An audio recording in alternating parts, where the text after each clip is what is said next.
Hello students, journal chapter में एक बहुत ही इम्पॉर्टेंट टॉपिक है और बहुत इजी भी है, ओपनिंग एंट्री।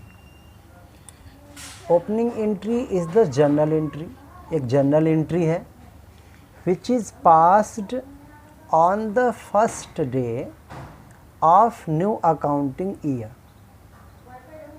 ओपनिंग एंट्री इसको क्यों बोलते हैं? क्योंकि ये अकाउंटिंग ईयर के फर्स्ट डे इस एंट्री को पास किया जाता है, मीन्स एंट्री को किया जाता है। अब क्वेश्चन है किस लिए किया जाता है ये एंट्री? तो to bring the balances of assets and liabilities into new books of account.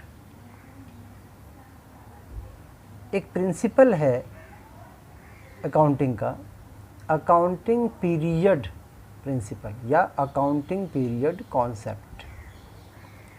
Accounting period concept के अकॉर्डिंग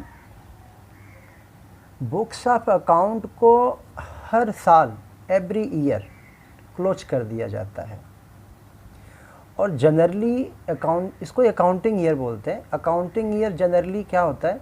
1 अप्रैल टू 31 मार्च।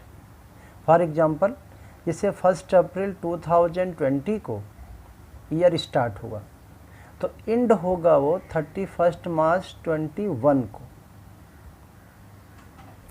जैसे यहाँ पे लिख देते हैं, मान लेते हैं हमारा अकाउंटिंग ईयर है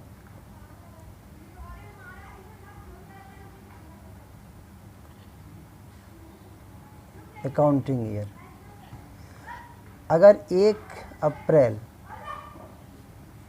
2020 से शुरू हुआ तो ख़त्म कब होगा वो?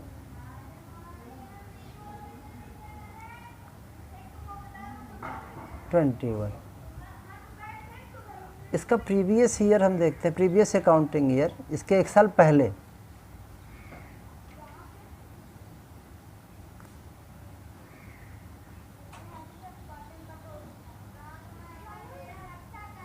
ये। तो एवरी ईयर ये अकाउंटिंग ईयर जनरली चलता है, इसको फाइनेंशियल ईयर भी बोलते हैं। 1 अप्रैल से अगले नेक्स्ट ईयर के 31 मार्च तक इसको अकाउंटिंग ईयर भी बोलते हैं और इसको फाइनेंशियल ईयर भी बोलते हैं। तो अब जैसे कि पिछला ईयर था 1920, तो 1920 ख़त्म हो गया था। कब ख़त्म हो गया था? 31 मार्च 2020 को। तो 1 अप्रैल 20 से हमें नया रजिस्टर लेना पड़ेगा, मीन्स बुक्स ऑफ अकाउंट नया लेना पड़ेगा।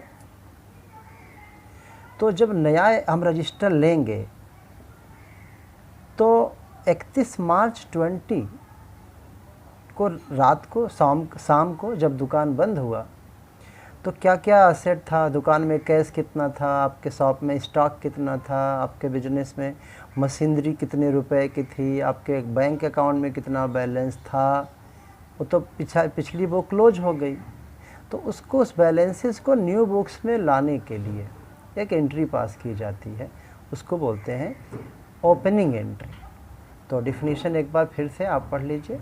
Opening entry is the journal entry which is passed on the first day of new accounting year to bring balances of assets and liabilities into new books of account। ये हो गया opening entry. अच्छा, अगर कोई नया business है तो उसमें ओपनिंग एंट्री नहीं होगा। मान लेते हैं अभी आज के डेट में आपने बिजनेस स्टार्ट किया, नया बिजनेस, तो उसके पहले तो आपके बिजनेस में कुछ था ही नहीं, बिजनेस ही नहीं था, तो उसमें एसेट कहाँ से होंगे, उसमें लायबिलिटीज़ कहाँ से होंगे? इसका मतलब ओपनिंग एंट्री होती है जो पुराना बिजनेस है, जो पहले से चलता आ रहा है। और ये बहुत ही आसान एंट्री है। जितने एसेट्स हैं सबको हम डेबिट कर देंगे 1 बाय 1 और जितनी लायबिलिटीज़ हैं उनको क्रेडिट कर देंगे। और साथ में कैपिटल भी लायबिलिटी होता है, बट वो इंटरनल लायबिलिटी है, ओनर का पैसा होता है, इसलिए उसको कैपिटल कहा जाता है। एक एग्जाम्पल से हम देखते हैं। एग्जाम्पल है, following balances appeared in the books of Manoj on 1 अप्रैल 2020। ये हुआ ना पहला दिन ईयर का। तो 1 अप्रैल को जब आपकी सुबह शॉप खुलेगी तो इसके पहले जो शाम थी 31 मार्च की, तो दुकान में जो भी था असेट लायबिलिटी सब, उसका बैलेंस आपको यहाँ पे दिया हुआ है। कहाँ से ये बैलेंस आता है? जो पुरानी बुक्स ऑफ अकाउंट थी जो फिनिश हो गई, जैसे कि ये 1920 फिनिश हो गया, ये नया ईयर शुरू हो गया, तो वहाँ से बैलेंसेज आपको मिल जाते हैं। तो कैश इन हैंड था 7000, कैश एट बैंक था 19000, स्टॉक था 55000। ये 31 मार्च की शाम का रहता है, वही 1 अप्रैल को वही मिलेगा। ऑब्वियस सी बात है, शाम को दुकान बंद करते समय, आप ऑफिस बंद करते समय जो सामान छोड़ के जाओगे वही तो सुबह मिलता है। तो ये हुआ। डेटर थे, डेटर कोई अकाउंट का नाम नहीं है, डेटर जो है ग्रुप्स ऑफ अकाउंट है। डेटर में क्या है कि कई लोग आते हैं। डेटर होते कौन है? कस्टमर होते हैं जिनसे अभी पैसे मिलना बाकी था। तो डेटर में कई लोग हैं। आकाश है जिससे 11,000 रुपया हमको चाहिए, हमको मीन्स आपको, आप बिज़नेस करते हो, आप बिज़नेस की तरफ से हो। रमन से आपको 15,000 चाहिए था। आशीष से आपको 20,000 चाहिए था। ये 3 डेटर थे, मतलब इतना इतना पैसा लेना बाकी था इन लोगों से। आपकी बिजनेस में मशीनरी था 60,000 रुपीज़ का। और लाइबिलिटीज़ क्या क्या थे? लाइबिलिटीज़ में क्रेडिटर थे। क्रेडिटर मीन्स होता है हमको पैसा देना है, इन लोगों को पैसा देना है, माने लाइबिलिटी है। उधार पे हमने लिया होगा, गुड्स वगैरह परचेस किया होगा, उसका पैसा देना बाकी है, तो क्रेडिटर हो गया, लाइबिलिटी हो गया। कैपिटल था ₹2 लाख, पास जर्नल एंट्री। तो यहाँ पे एक चीज़ देखना है, ओपनिंग एंट्री में कुछ चीज़ मिसिंग होती है, कुछ एक आध 2 आइटम मिसिंग हो सकते हैं, 2 तो नहीं मिस होंगे, एक ही मिसिंग होगा। तो मिसिंग में ज़्यादातर या तो कैपिटल का अमाउंट नहीं दिया रहता है, तो इसमें तो कैपिटल दिया है, कभी कभी कैपिटल नहीं दिया रहता, तो हम सॉल्व कर लेते हैं। जैसे हम अकाउंटिंग इक्वेशन में एक फार्मूला था, capital equals to assets minus liabilities, लेकिन यहाँ तो कैपिटल दिया है, तो क्या मिसिंग हो सकता है? गुडविल एक आइटम होता है, वो मिसिंग हो सकता है। तो इसमें कैसे पता लगेगा मिसिंग है कि नहीं मिसिंग है? आप असेट का पूरा टोटल एक तरफ से कर लो, लायबिलिटी कैपिटल एक तरफ से टोटल कर लो, डिफरेंस आएगा तो मतलब है गुडविल है। अगर असेट में कमी आ रही है तो गुडविल होता है। तो यहाँ पे हम देखते हैं गुडविल है इस क्वेश्चन में, पहले एक वर्किंग करके फिर एंट्री देखते हैं। तो गुडविल हम कैसे फाइंड करेंगे? लायबिलिटी और कैपिटल सम कर लो आप। ये लायबिलिटी में क्या क्या है? ये क्रेडिटर है अमन 7,000, सुमन 13,000, ये 13,000, और कैपिटल आपका 2 लाख है। ये हो गया आपका लायबिलिटी और कैपिटल मिला के।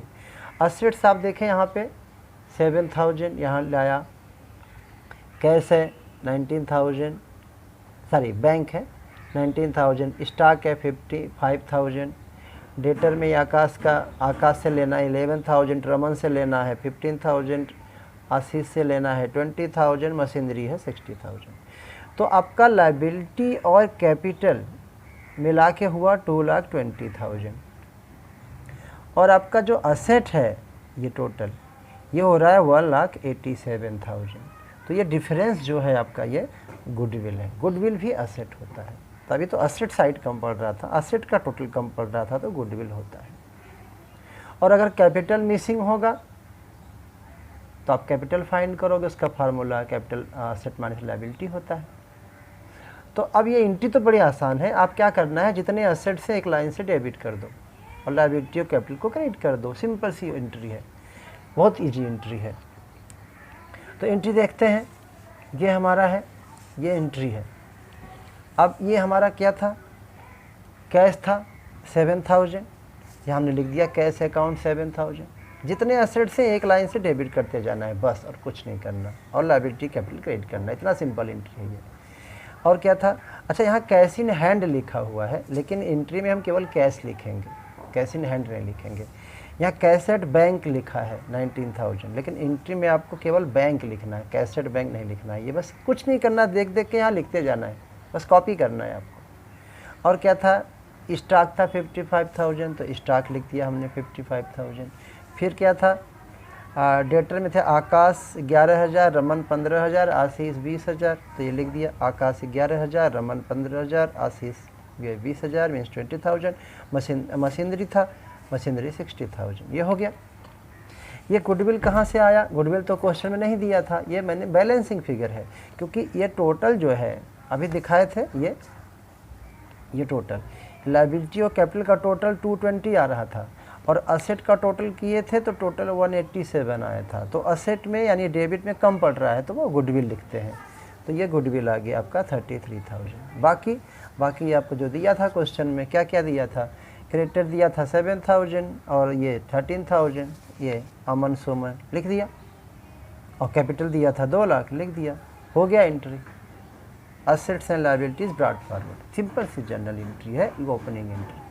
और जैसे कि मैंने बताया था आपको, क्या बताया था कि अगर कैपिटल यहाँ लिखा sometimes amount of capital is missing, जैसे इस क्वेश्चन में कैपिटल दिया था, लेकिन किसी क्वेश्चन में कैपिटल नहीं दिया रहता है, तो वो कैसे करेंगे? फार्मूला हम sometimes amount of capital missing, in such a case capital is calculated by using the formula capital equals to total asset minus liability. अगर कैपिटल नहीं दिया होगा तो कैपिटल ऐसे आप फाइंड करके यहाँ पे लिख दोगे। कैपिटल दिया होगा तो इधर कम पड़ सकता है, तो गुडविल के नाम से लिख देंगे। ये आपके ओपनिंग एंट्री है और बहुत सिंपल सी एंट्री है। आई होप कि आप समझ गए होंगे।